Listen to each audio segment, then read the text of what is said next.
बिस्मिल्लाहिर्रहमानिर्रहीम। अस्सलाम वालेकुम नाजरीन, मैं ज़ुबैर अली ख़ान हूँ और आप मुझे फ़ेसबुक और यूट्यूब चैनल पर देख रहे हैं। ARY की इंतज़ामिया पे शदीद दबाव है और गुज़श्ता रोज़ जिस तरीके से शहीद अरशद शरीफ शहीद की जो प्रोड्यूसर थे अदील राजा, उनकी बरतरफ़ी के बाद आज चौधरी ग़ुलाम हुसैन जो सीनियर एंकर और तजिया निगार हैं ARY न्यूज़ के साथ काफ़ी अरसे से मुंसलिक थे और ये इस हफ़्ते के दौरान तीसरी बड़ी जो है वो इतना बड़ा फ़ैसला है ARY की जानिब से। इससे पहले हमने देखा कि जो काशिफ़ अब्बासी हैं उनको जबरी तौर पर छुट्टियों पर भेज दिया गया, उनको बरतरफ़ नहीं किया, लेकिन वो इस वक्त पाकिस्तान से बाहर जा चुके हैं हमारी इत्तलात के मुताबिक। और उनकी वजह जो थी वो यही थी कि वो इस वक्त जो माहौल बनाया जा रहा है मीडिया में, अब सबको ये पता है कि अगर साफ शफाफ इंतखाबात हुए तो अगला वज़ीर आज़म कौन बनेगा, लेकिन मीडिया हाउसेज़ में एक बाकायदा तौर पर मुनज़्ज़म तरीके से एक हवा बनाने की कोशिश की जा रही है, जिसमें साबिक वज़ीर आज़म नवाज़ शरीफ के तमाम रास्ते जो है, ऐसा बताया जा रहा है कि उनके लिए तमाम रास्ते ओपन हैं, आवाम की बाहें भी खुली हैं उनको एक्सेप्ट करने के लिए। वज़ीर आज़म के जो कुर्सी है उन पर वो बैठने के लिए तैयार हैं। और ये बयानियाँ ना सिर्फ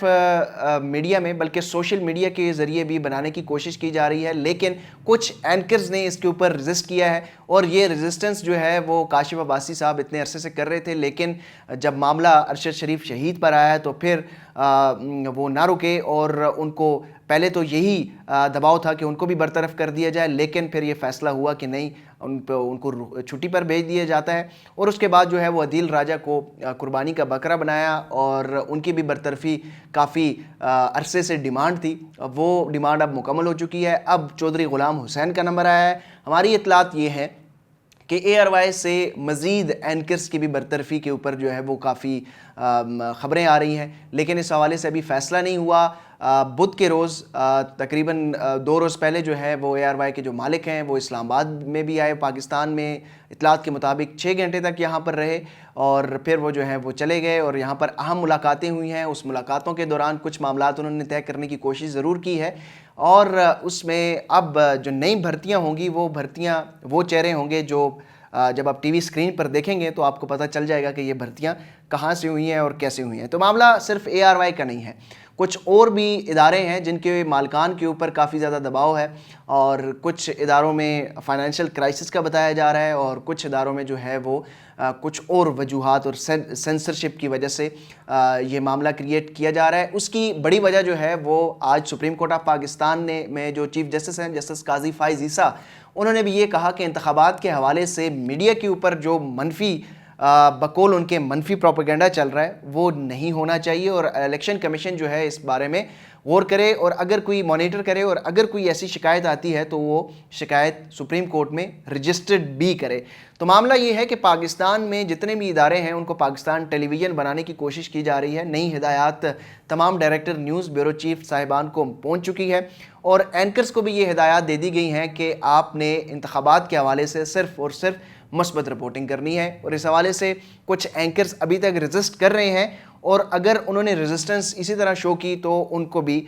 छुट्टियों पर भेजा जा सकता है। तो मीडिया के ऊपर जो सेंसरशिप थी वो आगे मज़ीद भी बढ़ेगी। जैसे जैसे इंतखाबात होंगे तो इंतखाबात में एक हवा बनाने के लिए मीडिया का इस्तेमाल किया जा रहा है, आइंदा भी किया जाएगा। और जैसे ये मामला आगे बढ़ेगा तो सुप्रीम कोर्ट ऑफ पाकिस्तान ने जो वाज़े कर दिया है कि अब तो इस मामले पर वो भी किसी की नहीं सुनने वाले, तो ये सारे मामला तय हैं। अब देखना ये होगा कि इंतखाबात 8 फरवरी को जो होंगे उसमें टर्न आउट कितना होता है। अगर वहाँ पर 55% से ज़्यादा टर्न आउट होगा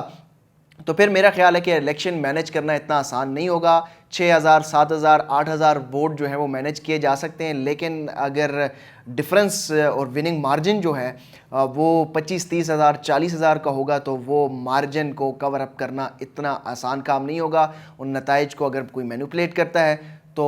ज़ाहिर है मज़ीद इंस्टेबिलिटी आएगी, मज़ीद जो है वो मुल्क में इंतशार की सूरत हाल होगी और इंस्टेबिलिटी हमें किस तरफ लेके जाती है ये तो आने वाला वक्त ही बताएगा। अगले व्लॉग तक मुझे दीजिए इजाज़त, अपना ढेर सारा ख्याल रखिएगा। अल्लाह हाफ़िज़।